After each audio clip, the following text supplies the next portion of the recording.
going last that my story is like kind of similar to some of the ones that I've heard, but I went to, well, as a teenager, I lived here in Virginia, but before that, I was in Wilmington, Delaware, so it's up north, and you actually see more of a Muslim community up there. So always, even as a Baptist Christian, I saw Muslims and I admired them from afar. I knew about the 5 prayers.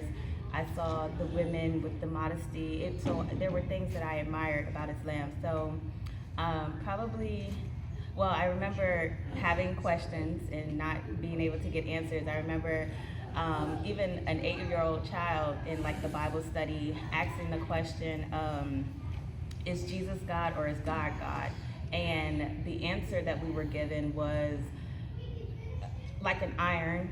The iron is God and Jesus is the cord, but you can't get to the iron without the cord. So it was just confusing. It didn't really answer the question for me. So I separated probably like when I turned 18. I just considered myself at that time to be spiritual, not religious. I didn't want to claim any religion. So in 2008, I went to just Barnes and Nobles and bought the Quran and read it, and I was like, oh my gosh, this makes so much sense. So even after that, I still didn't decide to take a shahada or anything at that time. I, was concerned probably about my family and how people would look at me or what they would think. So I had it, I would read it, I would pray. I even looked on YouTube for prayers, and it didn't take until the last, like about 4 years ago, I decided that I really wanted to go ahead and take my shahada.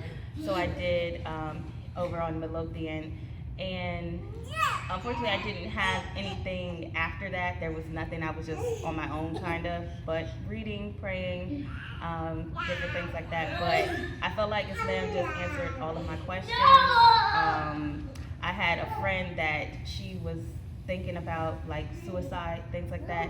And I can't say that before Islam that I never had any thoughts like that, but after Islam, it's never, because I know what my purpose is. I know that I'm here only to worship Allah, be a servant, please Allah.